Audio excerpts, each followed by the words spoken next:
going missing on purpose. Wait, people really do this? Is this like a scheme created by people at Facebook so that they'll have younger people on there?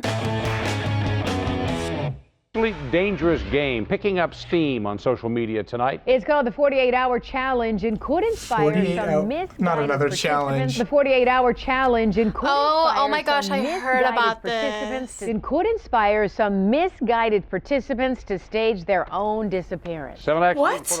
I've never heard of this. I have no idea what this is. It appears to be a new Facebook challenge. Oh, it's a And Facebook challenge. Not one of the cool ones like the mannequin challenge. No. The mannequin challenge. I miss that so much. This is about going missing on purpose.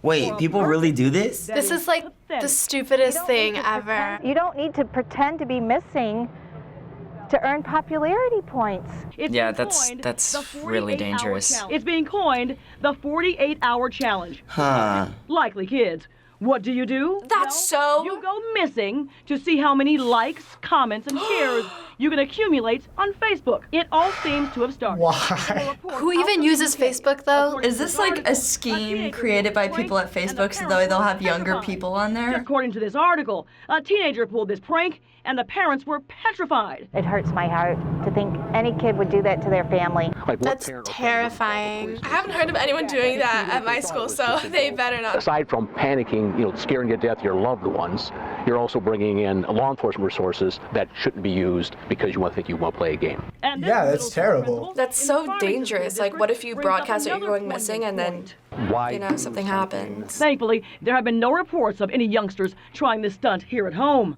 Yeah, I feel like you have to be really self-absorbed to do something like that. There's other ways to get attention, and making people like anxious and worried for you, that's like not the way to do it. What do you get from those popularity points? I had never heard of that, and that is absolutely ridiculous. That's literally the dumbest challenge that I've heard of yet. Just for likes? Make a funny video or something.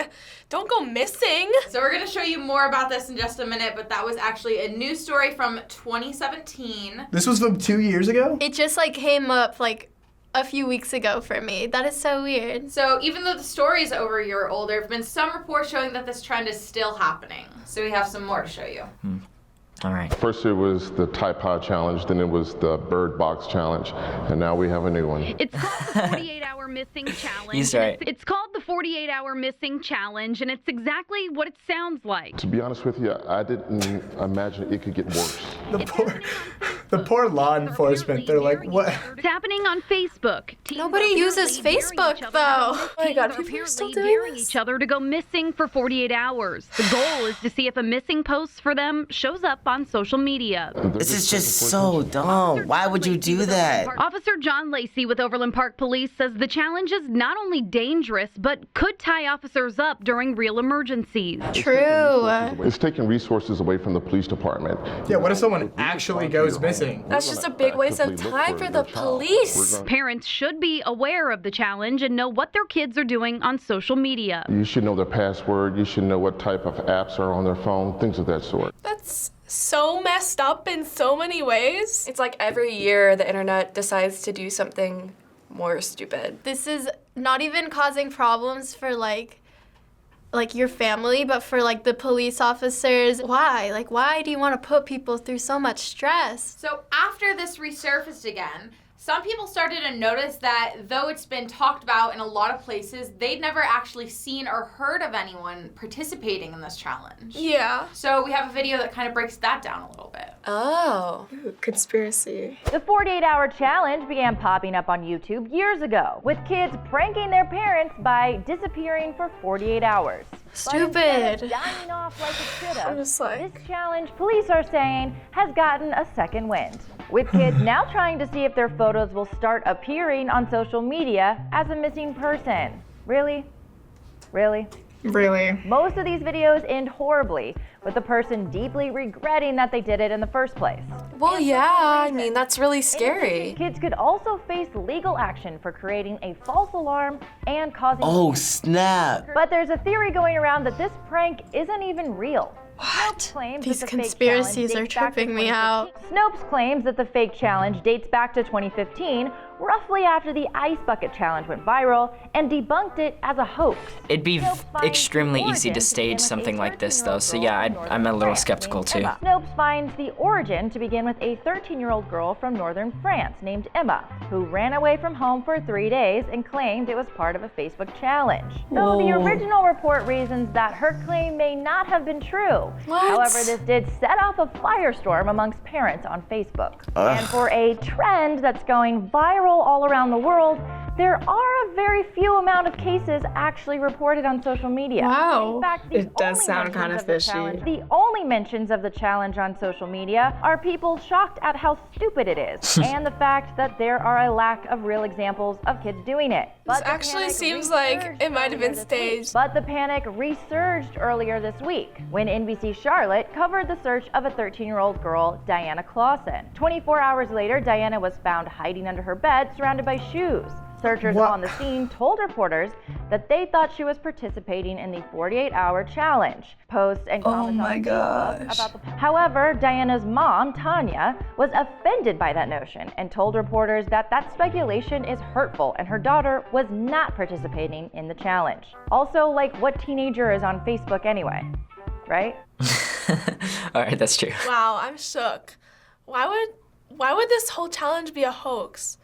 Do people just want to scare you and be like, oh, your kid might run away as part of Facebook, delete social media? There's no way that anyone in my generation is gonna do something like this. They're not doing it for Facebook likes and stuff. No one cares that much to go missing for 3 days. I think people are getting a little too freaked out over it. If there's nothing going on, it seems like, you know, we're just running around chasing a ghost here that doesn't really exist. If there's any crazy challenge or trend, people like quickly blame teenagers for it or put the focus on us, when in reality, we're just too busy studying for finals to even go missing for 48 hours. These reports all seem to be talking about how this challenge is targeting kids and teens. So as a teen yourself, have you heard of your friends or anyone your age participating in this? No, I haven't really heard of anybody. No, not from my Instagram feed. Haven't seen it. I just saw it on like the Explore page on Instagram of like people doing it, and I was like, that's so weird. That was literally my first thought. I was like, who uses Facebook? And as you saw, versions of this challenge popped up in 2015 and again in 2017, where teens kept score based on their social media mentions. That's so messed up. I could definitely imagine kids and teens participating in this challenge, but I could also see them just liking the idea but not like actually going out anywhere. It appears that there is actually no real proof of kids actually doing this. Yeah, that's interesting. I haven't heard anything, like not even anything close to this, so I'm a little skeptical about it too. It has to be a hoax. There has to be because if it was real, there would be one person be like, "Oh, this is why I did it. I'm sorry to like these people." Like there would be at least one person apologizing publicly. However, some social media sites and TV stations will hear about this and sometimes report on it as if it was like a real challenge. Conspiracy? It's not even real. Given all this, why do you think that this challenge has continued to go viral? Well, parents, they just naturally really worry about their kids. So when they hear, this kid wanted to go missing just to get attention on social media, then they can sometimes overreact. Maybe adults are just not used to like social media and can't recognize when something's like sarcastic online or not. Parents are just kind of freaking out about it. It's just the realization of getting kidnapped or the realization of someone missing freaks someone out.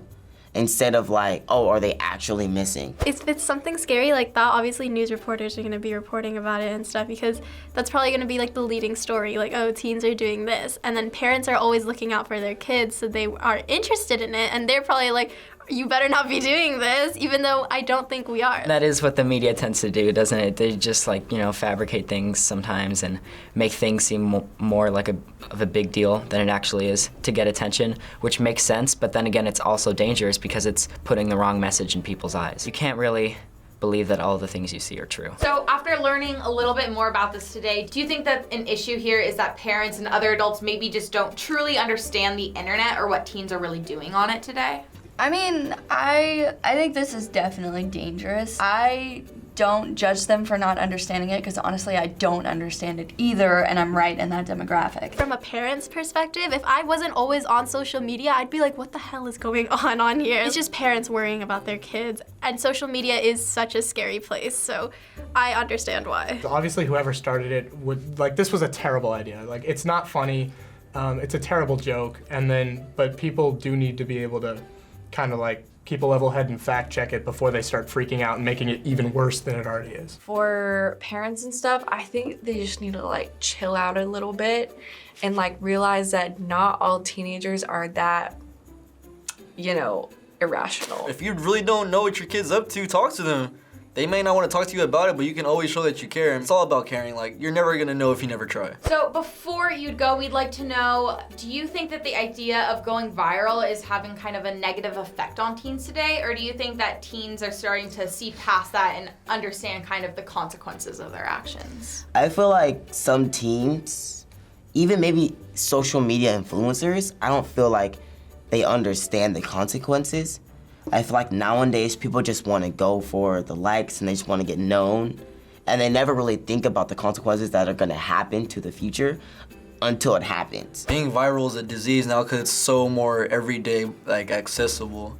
I feel like with Instagram, it's more and more people trying to become famous off of that, doing wild things. With all of the different trends going on, people are really trying to stand out and do something unique, even if it's dangerous, and other people are trying to follow the trends, and there's dangers to that too, so I think people need to use their judgment. They go viral, but for the wrong reason, and they don't see that there's a difference between like, oh, this was like a really funny like video someone made, or they go viral because this is something terrible and now people are freaking out. So I think people definitely need to like kind of check themselves on their viral aspirations. It's just human nature to try to strive to be better than something else. And like in social media, that's portrayed through likes and follows. It's an internal struggle for every teen, I feel like. But we have to be mindful about it. My generation specifically, and this age group, we are very hyper-focused on social media and interactions and all of that stuff because that matters so much right now. As long as you are a good person and you have a good group of friends around you and people who support you, it doesn't matter how many followers you have. That's not gonna make you a better person. Teenagers are just, we're human and we're like everyone else, but we haven't lived as long, and teenagers do crazy things, but I mean, we're not like psycho. Yeah, I think we're pretty normal, and there's just a couple crazies that make us look collectively crazy. Thanks for watching Teens React. Shout out to Trevor Samuels and Flower Fairy. I challenge you to subscribe and hit the bell so you don't miss an episode. Bye guys. Hey everyone, Lauren, producer here at FBE. Thank you so much for watching this episode of Teens React. Make sure you follow us on Twitter at FBE for staff and reactors, Q&As, company news, and so much more. Bye everyone.